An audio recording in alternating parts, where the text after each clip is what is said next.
मंगलमय मंगल करना विनववारंबार।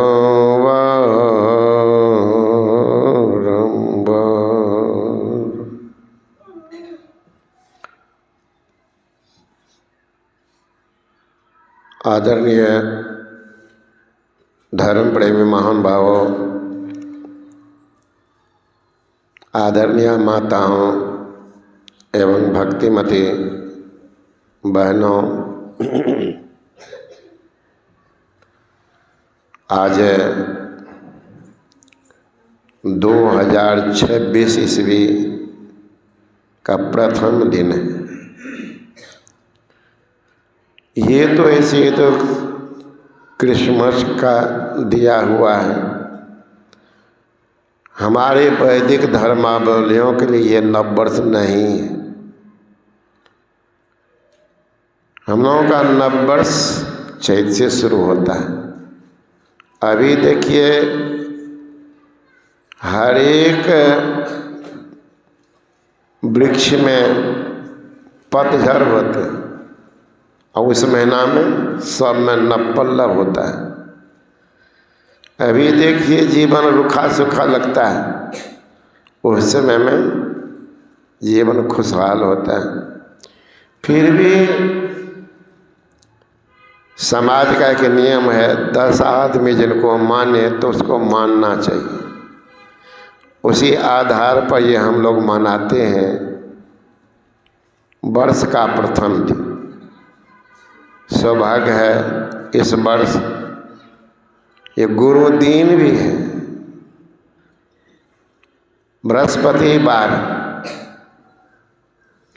बृहस्पति देवता के गुरु थे, शुक्राचार्य राक्षस के गुरु थे।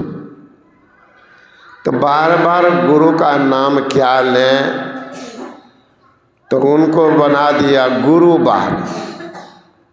बृहस्पतिवार को कहने लगा गुरुवार। और गुरुवार गुरु का दिन, जिनकी भावना गुरु में होती है उनका कल्याण भी होता है। अभी देखिए, जिनके भीतर में आकांक्षा थी, उत्कंठा थी, जिज्ञासा थी, भावी जीवन सुखमय चाहते थे। बुरा न मानेंगे, बहुत सारे आदमी बैठे हैं, लेकिन सुबह से गिनिएगा तो जितना है इसका 4 गुना लोग की 10 गुना लोग आए, बस एक बार छुए गए। दूर दूर से आए, सब भागे। अगर उनके भीतर में आस्था रहती कि अमृत वचन एक बार सुन लें तो भागता। लेकिन चलो प्रसाद मिल गया, आश्रम का प्रसाद खा लिए, बोलेंगे कि दही बढ़िया था, फलना बढ़िया था। लेकिन हमारे लिए जीवन सुखमय हो, शांतिमय हो, हमारी समृद्धि हो, हमारे जीवन उज्जवल हो, हमारे जीवन से कष्ट समाप्त हो, हमारे जीवन में कलह नहीं हो, इनके लिए क्या चाहिए? संत कबीर साहब के वचन में है, कबीर कलह और कल्पना सत्संगत से जाए, और दुख वासी भागा फिरे और सुख में रहे समय। किन से भागता है? कलह कोई पसंद करेंगे? आज जिनके घर में कोई कलह है, सास बहू में झगड़ा है, बेटा बाप में प्रेम नहीं है, पति पत्नी में स्नेह नहीं है, उनकी घर की दुर्दशा देख लीजिए। जहाँ पर कलह है वहाँ शनिचरा ग्रह का निवास, वहाँ दरिद्री का निवास, वहाँ कभी चैन से आदमी रह नहीं सकता, कभी चैन नहीं रहेगा। कितना हो कमाओ, देखेंगे घर में बेचैनी, कमाई हो रही है बेचैनी बढ़ रही, कलह के कारण। कबीर कलह और कल्पना, हम संकल्प विकल्प करते, ये काम करेंगे, वो काम करेंगे, ये काम करेंगे, ये दूर कैसे होगा? तो कहते हैं सत्संगत से जाए। ऐसे ही घर में क्या होगा? वैसे घर से दुख भागा फिरे, उस घर से दुख भागता। और जब दुख भाग जाएगा तो क्या बचेगा? सुख में रहे समय। आज दुख को भगाने के लिए देखिएगा लोग को लोहे का अंगूठी, पीतल का अंगूठी, नीलम का अंगूठी, पुखराज का अंगूठी। मैंने एक व्यक्ति से पूछा, नेता था, कि महाराज इतना अंगूठी पहने कौन सी का? तो बताया कि अष्ट धातु है भगवान, इसमें ग्रह नक्षत्र दोष खत्म होता। अच्छा ठीक है। दूसरा ये लोहा का है बाबा, इसमें का शनिचरा ग्रह भागता। एक तो ग्रह नक्षत्र भागा तो शनिचरा बैठे रहा क्या? तो ने दे दिया। अच्छा शनिचरा से आइए, कहा ये है बाबा, हमें एमएलए में खड़ा होते हैं। अच्छा तो जीतने के लिए। तो मैंने कहा कब ये दिया है, कै साल से पहने? 4-5 साल से। तो 5 साल में तो चुनाव भी हुआ होगा, है ना? तो उसमें नहीं जीते। मैंने कहा कितने पढ़े लिखे हैं? का BA। मैंने कहा BA पढ़े लिखे हैं तो 5 साल में MLA का चुनाव हुआ, आपको टिकटों का तो नहीं मिला। कहाँ ये अंगूठी फायदा मालूम पड़ा? तो चुप। हमले आपके जैसे विद्वान के लिए धिक्कार है। जो आपको दिया होगा ज्योतिषी, वो ज्योतिषी कहाँ है? गाछ के पास, घर में। तो वही ना, अगर इतना उनको जानकारी है कि अंगूठी से MLA बन जाता है, मुखिया बन जाता है, सरपंच बन जाता है, तो कम से कम वो अपने पहन करके बन जाते, तो लोग उदाहरण बन जाता। गुरु महाराज धरहरा में रह रहे थे। प्रारंभिक काल में मिट्टी खोद करके भीतर घुस गए थे। उनका शरीर पीला पड़ गया था, जैसे बरसाती मेढक आप देखे होंगे, पीला पीला बरसाती मेढक। ऐसे गुरु महाराज का शरीर हो गया था। लोग तंग करें कि गुरु महाराज शरीर रहेगा तब ना आप ध्यान कर पाएंगे। गुरु महाराज की बड़ी बहन थी झुलंदर, वो भोजन ला के रख देती थी कि कभी निकलेंगे तो खा लेंगे। निकले तब तो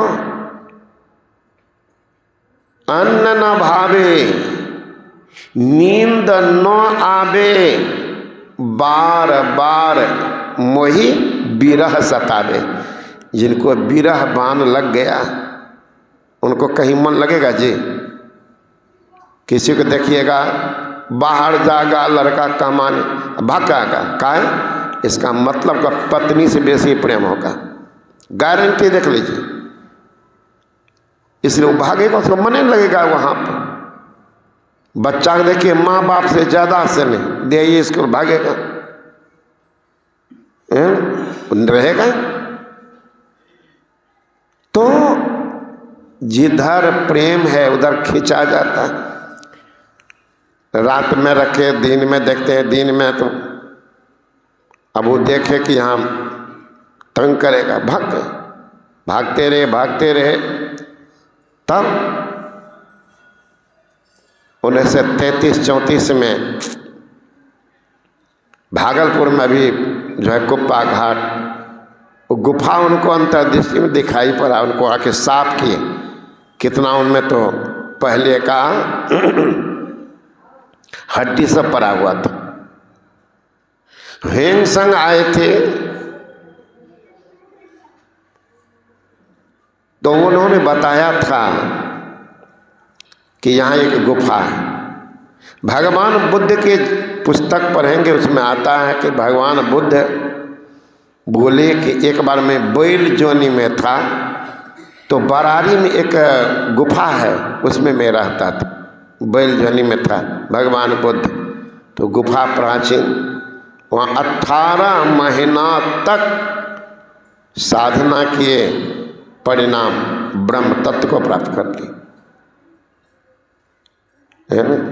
संतन मत भेद प्रचार किया गुरु साहब बाबा देवी ने, थे अंध बने फिरते बाहर, अंतर पथ भेद न थे जाए, हमें बोध बुधाए सुझाए दिया गुरु साहब बाबा देवी ने। तो उनके वचन पर चल करके गुरु महाराज ने अपना कल्याण किया, और वही उपदेश हम लोगों को दे कर के गया कि यही करो, सत्संग नित्य और ध्यान नित्य, रहिए करत संलग्न हो, व्यभिचार चोरी नशा हिंसा झूठ सजना चाहिए। आप लोग तो जानते होंगे मैं बरसों रहा था पूज्यपाद संतश्री महाराज के निजी सेवा। मेरे परिवार में लगभग 11 आदमी परलोक गमन की मृत्यु को प्राप्त की। उसमें हमारी माँ भी थी, मैंने आया था, उनके सेवा में रहता था। और वो भी ऐसे सेवक के गुरु महाराज हैं, बगल में सोए हुए हैं। गुरु महाराज कहते थे कि भागीरथ भागीरथ, तो वो अपना कमरा से दौड़ के आदमी को जगाते थे। और कौन तार जुटा हुआ। एक बार मैं भोजन करा रहा था संतश्री महाराज, वो आश्रम में कभी टेबल कुर्सी पर नहीं बैठ के खाए, जिंदगी भर नीचे में जमीन पर एक पीढ़ा देते थे कंबल की आसनी, उस पर बैठ के खाते थे। मैं आगे में था और वो भोजन कर रहे थे, 1-2 ग्रास दिए, उठ पड़ के चल दिए। तो हमें लगा कुछ कोई भोजन में कुछ तो पड़ने गया। तो हम भी खड़े हो गए, बोले हुजूर क्या हुआ? तो गुरु महाराज बुला रहे। तो हम भी पीछे पीछे गए तो गुरु महाराज, हमें आश्चर्य लगा कि गुरु महाराज के कमरा से बगल में उनका कमरा, और कौन कान से सुन लिए कि गुरु महाराज बुला रहे। अच्छा ये बुलाए थे संतश्री जी, हमने सुने, और वो कैसे सुन गए, आश्चर्य लगा। तो सेवा से सद्गुण है आते, सद्गुण सेवा से होता है ना। सेवा से सद्गुण है आते, जिससे जीवन सुखमय होता है। और जिसमें सेवा भाव नहीं, शाही सुख चैन कहाँ होगा। तो उनकी जिंदगी देख लीजिए। सतगुरु सतगुरु नित ही पुकारत, छीजत पाप समूह हरि, सतगुरु रूप हिय में धारत, काम क्रोध मद लोभ दे। तो संतों के प्रति आस्था विश्वास रखिए, महापुरुष के वाणी को सुनिए और आचरण में उतारने की कोशिश भी कीजिए। यानी कि सुन लिया तो हो गया, प्रसाद ले लिए बस काम चल गया, ऐसा नहीं। सुनिए, समय निकाल करके समय समय पर बैठ के ध्यान भी कीजिए तो परम कल्याण होगा। ठंड का समय है। मैं गुरु महाराज से प्रार्थना करता हूँ, ये नव वर्ष आपके जीवन में सुख समृद्धि और खुशहाली लेकर के आवे। यही मंगल कामना के साथ बोले श्री सद्गुरु महाराज की।